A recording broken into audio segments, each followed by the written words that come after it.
ఆంధ్రజ్యోతి యజమాని రాధాకృష్ణ గారు నిన్న ఏపీలో ఎన్నికల ఫలితాలు గజిబిజి అని రాశారు. సో గజిబిజి అంటే ఆయన ఒక రకంగా ఒప్పేసుకున్నట్లే. కాకపోతే దాన్ని ఏదో మళ్ళీ కప్పించుకోవడానికి మరుసటి రోజు అది రాయొచ్చు కానీ ఆఫీసర్లు అది అడిగారు ఇది అడిగారు వాళ్ళు వెళ్ళిపోతా ఉంటున్నారని అబద్ధాలు రాసి ఉండొచ్చు. కానీ బట్ గజిబిజి అని చెప్పడం ద్వారా తెలుగుదేశంకి ఓటమి పైన ఆయనకి సో క్లారిటీ వచ్చి ఉందనుకోవాలి. ఖచ్చితంగా తెలుగుదేశం పార్టీ తరఫున, తెలుగుదేశం పార్టీ కోసం, తెలుగుదేశం పార్టీ పక్షాన పనిచేసి చంద్రబాబు గారికి నమ్మిన బంటు మాదిరిగా ఉండే రాధాకృష్ణ గారు గజిబిజి అన్నారంటేనే ఆ పార్టీ పరిస్థితి మనం అర్థం చేసుకోవచ్చు. ఆయన చాలా విచిత్రంగా జర్నలిస్టులను పట్టుకుని ఎర్నలిస్టులు అన్నాడు. వాడు కష్టపడి పనిచేసే ఎర్నలిస్టులు ఎప్పుడయ్యారో ఏమో నాకు తెలియదు. కానీ బట్ ఆయన తన గురించి తాను ఆలోచించుకుని ఉన్నట్లయితే బాగుండేది. తను ఏ స్థాయి నుంచి ఎట్లా వెళ్ళాడు, తనేదో ఆగర్భ శ్రీమంతుడు అన్నట్లు, అది సత్యహరిశ్చంద్రుడి తమ్ముడు అని అన్నట్లు ఇలా చాలా విచిత్రమైన కామెంట్లు చేశాడు. యూట్యూబ్లో వచ్చంట సోషల్ మీడియాని నమ్మి ఇదంతా వాళ్ళు కావాలని వ్యతిరేక ప్రచారం చేశారు అని చెప్తున్నారు. మరి మీరు అసలు తెల్లారు లేస్తే మెయిన్ మీడియా మీది కదా, ఈనాడు, ఆంధ్రజ్యోతి, రోజు తెల్లారు లేస్తే పచ్చి అబద్ధాలు రాశారు కదా. ఇప్పుడు మీరు నీతులు చెప్తున్నారా? ఇప్పుడు కూడా ఆ వ్యాసంలో కూడా పచ్చి అబద్ధాలు రాశారే. 2019లోనంట జగన్ గారంట అబద్ధాలు ప్రచారం చేశారంట, విమర్శనాత్మక ఆలోచన ధోరణి ఏపీ ప్రజలకు లేకుండా పోయిందంట. అంటే ఇప్పుడు గెలిస్తే జగన్ గారు గెలిస్తే కూడా అంతే అని మీ ఉద్దేశం.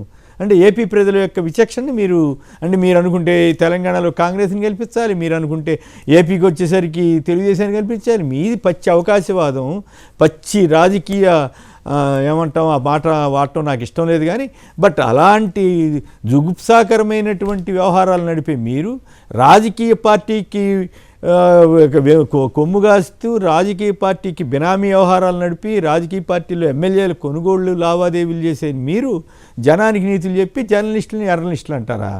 ఏం చెప్తారు మీరు? ఇట్లాంటి మీరు అబద్ధాలు సత్యసంధులు కదా. ల్యాండ్ టైటిలింగ్ యాక్ట్ మీద ఎన్ని అబద్ధాలు రాశారు, పచ్చి అబద్ధాలు రాశారా లేదా? మీరు ఆత్మని పరిశీలించుకోండి ఒక్కసారి. ఎందుకు మీ ఆఫీస్లో సర్వే చేయండి, మీరు రహస్య సర్వే చేసి ఎవరి పేరు వివరాలు తీసుకోకుండా మనం అబద్ధాలు రాస్తున్నామా నిజాలు రాస్తున్నామా అని ఒక సర్వే చేయించుకోండి. అప్పుడు మీకు వాస్తవం తెలుస్తుంది.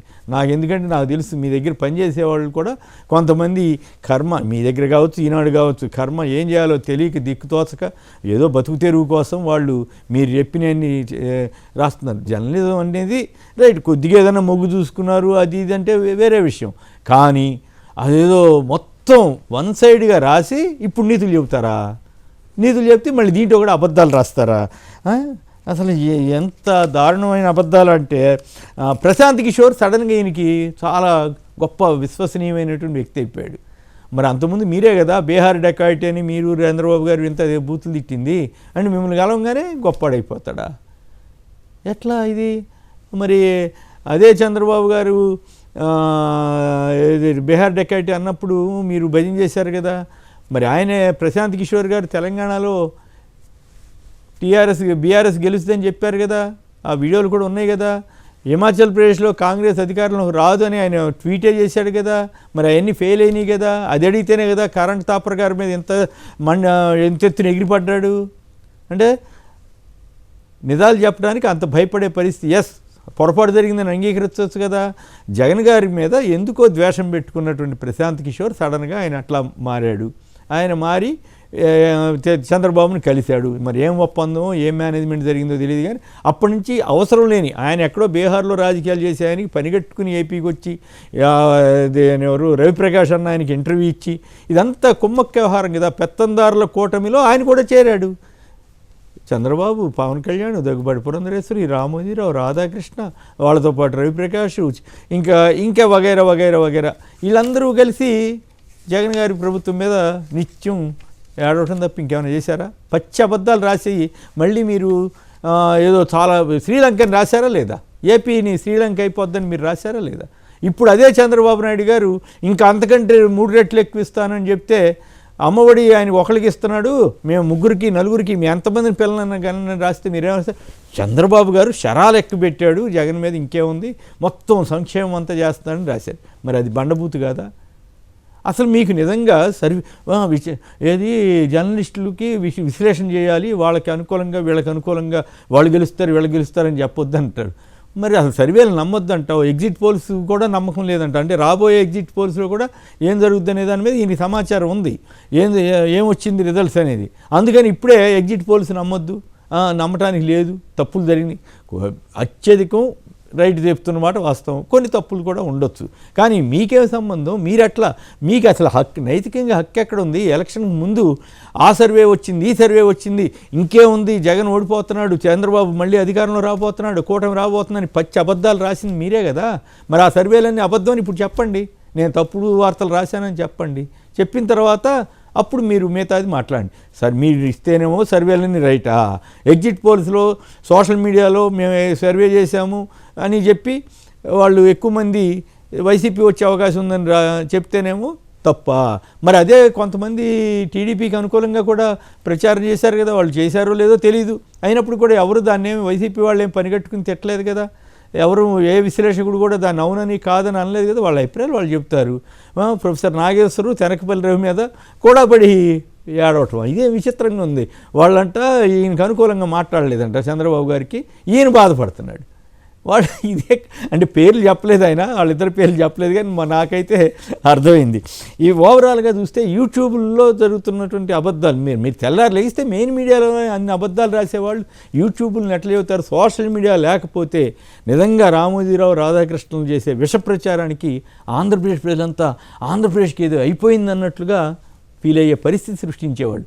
ఈ రోజున సోషల్ మీడియాలో తప్పులు జరగవచ్చు, ఇంకోటి జరగచ్చు, కానీ బట్ చాలామంది నిజాయితీగా కూడా పనిచేసేవాళ్ళు ఉన్నారు కదా, వాళ్ళకు వచ్చినటువంటి అభిప్రాయాలు వాళ్ళ మీరు తెలుగుదేశం కొమ్ము కాస్తే తప్పు కాదా, ఎదుటివాడు ఏదన్నా వేరే పార్టీకి పనిచేస్తే తప్పు లేదు, మద్దతు ఇస్తే తప్పు లేదు, ఇంకేదన్నా చేస్తే తప్పట.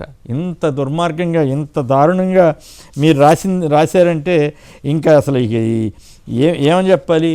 మీరు ఇవన్నీ ఎందుకండి? మీకు బోల్డ్ నెట్వర్క్ ఉంటుంది కదా, మొత్తం రాష్ట్రం అంతా కూడా 2 రాష్ట్రాల్లో ఉంది కదా.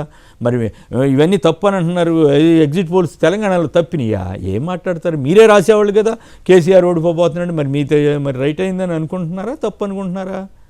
మరి అత్యధికమైనటువంటి ఎగ్జిట్ పోల్స్ కాంగ్రెస్ గెలుస్తుందని తెలంగాణలో చెప్తే ఇప్పుడు ఈయన రాస్తాడు ఎగ్జిట్ పోల్స్ తప్పాయి, కాంగ్రెస్ వచ్చేసిందని రాస్తాడు. కాంగ్రెస్ వచ్చిందని ఎందుకు ఇన్ని అబద్ధాలు ఆడాలి? ఎందుకు ఈ ఎలక్షన్ అయిపోయింది, పోలింగ్ అయిపోయింది, ఇప్పటికీ కూడా అక్కడ ఏదో ఒక వ్యతిరేక ప్రచారం చేస్తున్నారు. ఉదాహరణకి వాళ్ళు మీరు ఏం రాశారు? అభివృద్ధి ఆదాయం కోసం రేవంత్ ప్రభుత్వం అంటే కాంగ్రెస్ ప్రభుత్వం భూములు వేలానికి సిద్ధమవుతోందని రాశారు. మరి అక్కడ అంత దరిద్రంగా రాశారే, తనఖా పెడితేనే చాలా ప్రమాదం జరిగిపోయినట్టు రాశారే, ఇవాళేమో ఇట్లా ఎందుకు రాస్తున్నారు? ఈ మాత్రం జనానికి తెలీదా? ఇంత అంటే మీరు ఎవరికి ఏ పార్టీ మీకు పార్టీ లేదు, ఏమీ లేదు, మీ స్వార్థ ప్రయోజనాలు, మీ వ్యాపార ప్రయోజనాలు, ఇవన్నీ చూసిన తర్వాత ఏమిటి ఇంత చేదరగా తయారైంది జర్నలిజం? రాధాకృష్ణ రామోజీరావు గారు వాళ్ళు ఈ రకంగా ఆంధ్రప్రదేశ్ నడివీధుల్లో బట్టలు తీసుకునే పరిస్థితికి వెళ్ళారేంటి, జర్నలిజాన్ని ఇంత దరిద్రంగా మార్చారేంటి అనే బాధ నాకుంది. మీరు అడగొచ్చు, మీరు వాళ్ళ దగ్గర పని చేయలేదని. చేసిన మాట వాస్తవం. ఆ రోజు నాకేం చెప్పారు? మనం ఇండిపెండెంట్గా ఉంటాం, అక్షరమే ఆయుధం అని చెప్పారు. మరి చేశారు. అక్షరాన్ని తీసుకెళ్ళి తెలుగుదేశం పార్టీకి చంద్రబాబు గారికి తాకట్టు పెడతారని మాకేం తెలుసు? మేము నిజాయితీగానే ఉంటారేమో అనుకున్నాం. కానీ నాకు తర్వాత అర్థమైందంటే నేను ఎవరెవరు ఆధారంగా అసలు నిజానికి మరి అసలు ఆ పత్రిక ఎట్లా రీస్టార్ట్ అయింది ఇవన్నీ తెలుసుకోవాలంటే విజయ ఎలక్ట్రికల్స్ రమేష్ గారిని, అలాగే న్యూస్ సిరీస్ ప్రభాకర్ రావు గారిని వాళ్ళతో మాట్లాడండి తెలుస్తుంది. వాళ్ళు అప్పట్లో మా పొట్టు వాళ్ళకి ఏం చెప్పారో కూడా మాకు తెలుసు. అవన్నీ వాళ్ళ ఇష్టం అనుకోండి, వాళ్ళకి ఆయనకు ఉన్న సంబంధాలు అయిన నాకు అనవసరమైన విషయాలు. కానీ బట్ ఇలా దుర్మార్గంగా పత్రికని టీవీని దుర్మార్గంగా వాడి ప్రజల్ని మోసం చేయాలని, పాఠకుల యొక్క మైండ్ని మార్చాలని, గేమ్ చేంజ్ అభిప్రాయాలని కూడా ఇచ్చేసేయాలని, డైవర్ట్ చేయాలని ఒక దుష్ట తలంపుతోటి ఏదైతే చేశారో ఇదంతా కూడా అంటే 2019లో జగన్ ఆశ్రిత పక్షపాతం, భావోద్వేగాలు, విమర్శన ప్రేరేపించారంట. మరి చంద్రబాబు గారు ఏమో అమరావతి పేరుతోటి 55,000 ఎకరాలు తీసుకుని 3 పంటలు పండే భూముల్ని విధ్వంసం చేస్తే అదేమో చాలా గొప్ప విషయం అట. ఇది చాలా ఎందుకండి ఇవన్నీ కాదు. మీకు చంద్రబాబు గారు మీ చేతిలో మనిషి అనుకుంటారు కదా. మీరు మీ ఇద్దరు కూర్చుని ఉద్యోగుల్ని ఎన్ని తిట్టుకున్నారో తెలుసు కదా. అసలు ఉద్యోగులకి జీతాలు ఇవ్వటమే దండగా అన్నట్టు కోట్ల జీతాలు వేస్ట్ చేస్తున్నారని మీరే మాట్లాడారు కదా. ఎందుకు ఇవన్నీ ఎందుకు? మీరు చంద్రబాబు గారితోటి జన్మభూమి కమిటీల పాలన వస్తుంది, మళ్ళీ అదే గొప్పది అని చెప్పించండి. అమ్మఒడి రద్దు చేస్తామని ఎందుకు చెప్పించలేకపోయారు? ఈ గ్రామ వార్డు సచివాలయం రద్దు చేస్తామని ఎందుకు చెప్పించలేకపోయారు? వాలంటీర్ల వ్యవస్థని రద్దు చేస్తామని ఎందుకు చెప్పించలేకపోయారు? ముందు వాలంటీర్లని మీరు తిట్టారే, మీరు కూడా రాశారు కదా వాళ్ళందరి మీద నానా చెత్త అంతా. మరి మీరంతా ఇంకేముంది వాలంటీర్లు మళ్ళీ మేమే ఎక్కువిస్తామని చంద్రబాబు గారు అనగానే మళ్ళీ మీరు పటాలు కట్టేశారు కదా. సో కాబట్టి ఈ రకంగా పేదల పక్షాన జగన్ గారి ప్రభుత్వం పనిచేస్తే, పెత్తందారుల కూటమిలో రామోజీరావు గారు, రాధాకృష్ణ లాంటి వాళ్ళు పనిచేసి ప్రజాభిప్రాయాన్ని కృత్రిమ వాతావరణంలో మార్చడానికి చేసిన ప్రయత్నాలు విఫలమయ్యాయని నేను నమ్ముతున్నాను, విఫలమవుతున్నాయని నమ్ముతున్నాను.